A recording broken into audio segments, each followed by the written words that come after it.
ভৌগোলিকভাবে বাংলাদেশের অবস্থান এমন একটা জায়গায় যেখানে প্রভাব বিস্তারের জন্য এই অঞ্চলের দুই উঠতি শক্তি ভারত এবং চীন সারা বছর প্রতিযোগিতা করে। কৌশলগত কারণে দুই দেশই চায় বাংলাদেশের উপর তাদের পূর্ণ নিয়ন্ত্রণ প্রতিষ্ঠা করতে।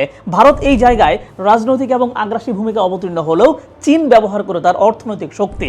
বিগত লম্বা সময়ের হাসিনা আমলে দেশে ভারতের প্রভাব ব্যাপকভাবে প্রতিষ্ঠিত হয়ে যাওয়ায় গণ অভ্যুত্থান পরবর্তী নির্বাচিত সরকার আসলে ভারতের সাথে কেমন সম্পর্ক বজায় রাখবে সেইটা নিয়ে অনেকেরই কৌতূহল ছিল। আবার ধারণা করা হয় যে অন্তর্বর্তী সরকারের উপর আমেরিকান প্রভাব ছিল এবং সেই সরকারের কিছু অংশীদার এখনো বর্তমান সরকারের সাথে আছে। সেই জায়গা থেকে ভারত এবং আমেরিকার ব্যাপারটা মাথায় রেখে এই অঞ্চলে আমাদের অন্যতম প্রধান উন্নয়ন সহযোগী চীনের সাথে বাংলাদেশের সম্পর্ক কেমন হবে এইটা নিয়েও মানুষের আগ্রহের কোনো কমতি ছিল না। আর এখন এমন কিছু কিছু ঘটনা ঘটতে শুরু করেছে যা এই অঞ্চলে বাংলাদেশের কূটনৈতিক অবস্থা কেমন হবে তার একটা আভাস দিচ্ছে। নির্বাচনের মাধ্যমে ক্ষমতায় আসার পরপরই ভারতের প্রধানমন্ত্রী নরেন্দ্র মোদী বাংলাদেশের প্রধানমন্ত্রী তারেক রহমানকে দিল্লি সফরের জন্য আমন্ত্রণ জানিয়ে চিঠি পাঠিয়েছিলেন। মাসখানেক আগে একটা নিউজও বেরিয়েছিল যে প্রধানমন্ত্রী হিসেবে তারেক রহমানের প্রথম সফর হতে যাচ্ছে ভারত। আর এই নিউজটা সারা দেশে ব্যাপক সমালোচনার ঢেউ তুলেছিল। কেউ কেউ বলতে থাকেন যে বিএনপি সরকারের মধ্যেও ভারতীয় প্রভাব বলের লোকজন আছেন যাদেরকে পাশ কাটাতে পারছে না তারেক রহমান। তবে শেষ পর্যন্ত প্রধানমন্ত্রী তারেক রহমান নিজের প্রথম বিদেশ সফরের জন্য ভারত বা চীন কাউকেই বেছে নেননি, বরং বেছে নিয়েছেন তৃতীয় একটি দেশ মালয়েশিয়া। আর তার ঠিক পরপরই তিনি যাচ্ছেন চীনে। মূলত চীনকে দ্বিতীয় অবস্থানে রাখলেও ভারতের আগে যে প্রথম চীনে যাওয়া হচ্ছে এটাই প্রমাণ করে যে বাংলাদেশ তার পররাষ্ট্র নীতিতে সম্ভবত চীনকে প্রাধান্য দিতে যাচ্ছে। কিন্তু অতীতে যতবার বাংলাদেশ চীনের সাথে ঘনিষ্ঠ হওয়ার চেষ্টা করেছে ততবারই কোনো এক অদৃশ্য শক্তি দ্বারা বাংলাদেশ অস্থিতিশীল হয়ে উঠেছে। এবারও কিন্তু চীনে যাওয়ার প্ল্যান লক হওয়ার পর থেকেই দেশের সাম্প্রদায়িক ইস্যু মাথাচাড়া দিয়েছে। সনাতনী ধর্মাবলম্বীরা আন্দোলনের ডাক দিচ্ছে, ইসকন অ্যাক্টিভ হচ্ছে ইত্যাদি। দেখেন, এই যে প্রধানমন্ত্রী তারেক রহমান প্রথমে মালয়েশিয়া এবং তারপর চীন সফরের সিদ্ধান্ত নিয়েছেন, এই সিদ্ধান্তটা ছোট মনে হলেও আসলে অনেক বড় একটা বার্তা বহন করে। তো আজকের আলোচনায় বোঝার চেষ্টা করব চীনের সাথে বাংলাদেশের সম্পর্কের গভীরতা কতটুকু, তিস্তা প্রকল্প নিয়ে আসলে কি হচ্ছে, তুরস্কের সাথে অস্ত্র কেনার আলোচনা কোথায় দাঁড়িয়ে আছে এবং সব মিলিয়ে বাংলাদেশ কি সত্যি চীনমুখী হয়ে যাচ্ছে নাকি এইটা স্রেফ একটা ভারসাম্যের কূটনীতি। সবকিছু চলেন শুরু করি। আর হ্যাঁ, আমি খেয়াল করে দেখেছি আপনারা অনেকে আমার ভিডিও নিয়মিত দেখেন কিন্তু চ্যানেলটা সাবস্ক্রাইব করেন নাই, তাই দ্রুত এখনই সাবস্ক্রাইব করেন। আমরা খুব অল্প দিনের মধ্যেই 5 লক্ষের পরিবারে কিন্তু পরিণত হচ্ছি। তো প্রধানমন্ত্রী হিসেবে দায়িত্ব নেওয়ার পর তারেক রহমানের এটাই কিন্তু প্রথম বিদেশ সফর। 21 জুন মানে আজকে কুয়ালালামপুর যাচ্ছেন, 22 জুন মালয়েশিয়া সফর শেষ করে 22 জুন রাতেই তিনি সরাসরি চীনের বন্দরনগর দালিয়ানে যাবেন এবং 23 থেকে 26 জুন চীনে অবস্থান করবেন তিনি, মানে মোট 6 দিনের সফর। মালয়েশিয়ায় প্রধানমন্ত্রী আনোয়ার ইব্রাহিমের সাথে বৈঠকের পাশাপাশি মালয়েশিয়ার রাজা সুলতান ইব্রাহিমের সাথেও সাক্ষাৎ হবে। প্রধান আলোচ্য সূচি হবে দীর্ঘদিন বন্ধ থাকা বাংলাদেশিদের জন্য মালয়েশিয়ার শ্রমবাজার পুনরায় চালু করার ব্যাপারটা। আর ওদিকে চীনের দালিয়ানে বিশ্ব অর্থনৈতিক ফোরামের সামার দাভোস সম্মেলনে তিনি climate leadership in shifting global landscape শীর্ষক অধিবেশনের প্রধান বক্তা হিসেবে বক্তব্য দেবেন। চীনা প্রধানমন্ত্রী লি কেকিয়াং এর সাথে 25 জুন এবং প্রেসিডেন্ট শি জিনপিং এর সাথে 26 জুন আলাদা বৈঠকও করবেন তিনি। এই দুই শীর্ষ নেতার সাথে আলাদা বৈঠকের সুযোগ পাওয়াটাকে কূটনৈতিক মহল বিরল অগ্রাধিকার বলছে, কারণ আগের অন্তর্বর্তী সরকারের প্রধান শুধু প্রেসিডেন্টের সাথেই সাক্ষাৎ করার সুযোগ পেয়েছিলেন, এবার তারেক রহমান দুইজনের সাথে পারছেন। যাই হোক, সূত্র মতে চীন সফরে 15 থেকে 17টি সমঝোতা স্মারক বা চুক্তি সই হতে পারে। এর মধ্যে বিশেষ গুরুত্ব পাবে দ্বিতীয় পদ্মা সেতু নির্মাণ, তিস্তা মহাপরিকল্পনা, যমুনা নদীতে নতুন সেতু নির্মাণ এবং বাংলাদেশে চীনা অর্থনৈতিক অঞ্চল প্রতিষ্ঠার মতো বড় প্রকল্পগুলো। তো শুরুতেই প্রথম প্রশ্ন, প্রথম সফর কেন ভারতে হলো না? আর এই প্রশ্নের উত্তরটাই আসলে পুরো গল্পের কেন্দ্রে রয়েছে। দেখেন, দীর্ঘদিনের রাজনৈতিক প্রথা অনুযায়ী বাংলাদেশের সরকার প্রধানরা সাধারণত নির্বাচনের পর বিদেশ সফরের গন্তব্য হিসেবে ভারতকেই বেছে নেন। শেখ হাসিনা গত 15 বছর ধরে এই ঐতিহ্য কঠোরভাবে বজায় রেখেছিলেন। প্রতিটা নির্বাচনের পর তার প্রথম গন্তব্য ছিল নয়াদিল্লি। আর তারেক রহমানের ক্ষেত্রে মোদির আমন্ত্রণ থাকা সত্ত্বেও এই ঐতিহ্য ভাঙা হয়েছে। কূটনৈতিক পর্যবেক্ষকদের মতে প্রধানমন্ত্রীর প্রথম রাষ্ট্রীয় সফরের গন্তব্য শুধু প্রোটোকলের কোনো বিষয় না, এটা নতুন সরকারের পররাষ্ট্রনীতির অগ্রাধিকারের একটা প্রতীকী বার্তা। সেই বিবেচনায় ভারত বা চীনের পরিবর্তে মালয়েশিয়াকে বেছে নেওয়ার সিদ্ধান্তকে আঞ্চলিক প্রতিযোগিতার মধ্যে ভারসাম্য রক্ষার প্রচেষ্টা হিসেবে দেখা হচ্ছে। প্রধানমন্ত্রীর একজন দায়িত্বশীল কর্মকর্তা সরাসরি বলেছেন যে প্রধানমন্ত্রীর সফরে বাংলাদেশ ফার্স্ট নীতি প্রতিফলিত হবে।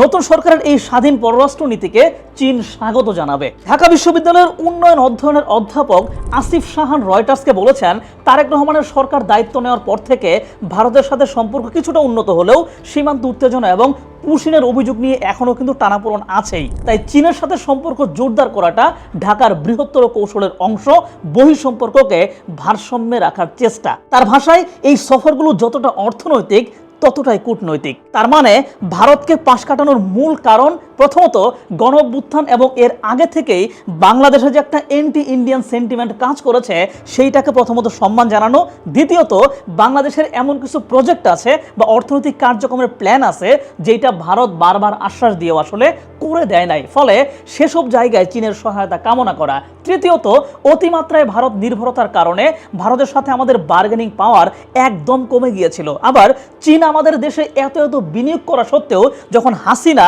চীনকে পাশ কাটাচ্ছিল বারবার, তখন চীন কিন্তু মুখ ফিরিয়ে নিয়েছিল। তাই চীনকে একটু খুশি করা এবং ভারতকে চাপে রাখার উদ্দেশ্যেও চীনের দিকে এই সফরটা হতে পারে। আর এই ব্যাপারে আরো বিস্তারিত পরের আলোচনাতে আরো ভালো করে বুঝতে পারবেন। দেখেন, চীনের সাথে আমাদের সম্পর্ক রাখাটা কেন জরুরি এইটা বুঝতে চীনের সাথে বাংলাদেশের অর্থনৈতিক সম্পর্ক বাস্তবে কতটা গভীর এইটা আমাদের জানতে হবে। খেয়াল করে দেখেন, বাংলাদেশ চীন অর্থনৈতিক করিডোর এবং বেল্ট অ্যান্ড রোড ইনিশিয়েটিভের আওতায় চীন বাংলাদেশের 30টিরও বেশি প্রকল্পে বিনিয়োগ করছে।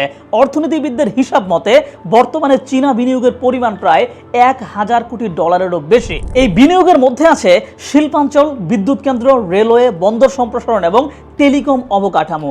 বিদ্যুৎ খাতে বিদেশি বিনিয়োগের মধ্যে সবচেয়ে বেশি অংশ এখন চীনের। বাংলাদেশে মোট বিদেশি বিনিয়োগের মধ্যে বিদ্যুৎ খাতে বিনিয়োগ স্থিতি প্রায় $4 বিলিয়ন, যার সবচেয়ে বড় অংশীদার এই চীন। আবার ঋণের দিক থেকেও কিন্তু চীন বড় ভূমিকা রাখছে। বাংলাদেশ ব্যাংকের তথ্য অনুযায়ী বেসরকারি খাতে দীর্ঘমেয়াদী বৈদেশিক ঋণের চীনের অংশ 2020 সালে ছিল মাত্র 7%, যা বেড়ে এখন 30% পৌঁছেছে। বিশ্বব্যাংকের ঢাকা অফিসের সাবেক প্রধান অর্থনীতিবিদ ডক্টর জাহিদ হোসেন বলছেন, চীনের বিনিয়োগ বাংলাদেশের অবকাঠামোর ঘাটতি পূরণে গুরুত্বপূর্ণ ভূমিকা রাখছে, তবে ঋণের শর্ত এবং প্রকল্পগুলোর টেকসইতা নিশ্চিত করা এখন সবচেয়ে বড় চ্যালেঞ্জ। অন্যদিকে চীনের সাথে বাংলাদেশের দ্বিপাক্ষিক বাণিজ্যের পরিমাণ প্রায় $10 বিলিয়ন, যার মধ্যে চীন থেকে আমরা আমদানি করি $9 বিলিয়ন আর রপ্তানি করি মাত্র $1 বিলিয়ন। তবে চীন বাংলাদেশের 97% পণ্যে কিন্তু শুল্ক ছাড় দিয়েছে। এখন এই যে এত বিনিয়োগ, এত ঋণ, বাণিজ্য, এই ব্যাপারগুলো তো আমাদের ধরে রাখতে হবে এবং সম্পর্কটা কিন্তু আরো বৃদ্ধি করতে হবে, কারণ এইটা বাংলাদেশের জন্য জরুরি। আর এই কারণে এই সফরের ঠিক আগেই সরকার চট্টগ্রামে চীনা অর্থনৈতিক এবং শিল্প অঞ্চলের জন্য 418 কোটি 90 লাখ টাকার একটা অবকাঠামো প্রকল্প অনুমোদন করেছে, যার মধ্যে 246 কোটি 70 লাখ টাকা আসবে চীনের ছাড়কৃত শর্তের ঋণ থেকে। যাই হোক, বুঝতেই পারলেন যে বাংলাদেশের অর্থনীতিতে চীনের সম্পৃক্ততা অনেক গভীর। আর এই সফরে বাংলাদেশ চীনের কাছ থেকে আরো বেশ কিছু বিষয় চাইছে। সংশ্লিষ্ট সূত্রগুলো বলছে, প্রধানমন্ত্রীর এই সফরের রাজনৈতিক সম্পর্ক জোরদার, অর্থনৈতিক সহযোগিতা এবং অবকাঠামো উন্নয়নের মতো বিষয়গুলো আলোচনায় সবচেয়ে বেশি গুরুত্ব পাবে। বাংলাদেশের পক্ষ থেকে বাণিজ্য এবং বিনিয়োগ বাড়ানো, জ্বালানি সহযোগিতা, চীনা শিল্প বাংলাদেশের স্থানান্তর, অর্থনৈতিক অঞ্চল চালু করা, তিস্তা মহাপরিকল্পনা, মোংলা বন্দরের আধুনিকায়ন এবং গুয়াংজু চট্টগ্রাম এবং সাংহাই চট্টগ্রাম সরাসরি বিমান ফ্লাইট চালু করার প্রস্তাব দেওয়া হবে। সেই সাথে RCEP, ব্রিক্স এবং সাংহাই কোঅপারেশন অর্গানাইজেশনে বাংলাদেশের যুক্ত হওয়ার বিষয়ে চীনের সহযোগিতা বা সমর্থন চাওয়া হবে। তবে এত কিছুর মধ্যে এই পুরো সফরের সবচেয়ে স্পর্শকাতর বিষয় হলো তিস্তা প্রকল্প। দীর্ঘদিন ধরে তিস্তার পানি ভারত তাদের দিকে সরিয়ে নিচ্ছে, শুষ্ক মৌসুমে আমাদেরকে পানি দিচ্ছে না, ফলে আমাদের উত্তরবঙ্গ পুরো মরুভূমিতে পরিণত হয়েছে।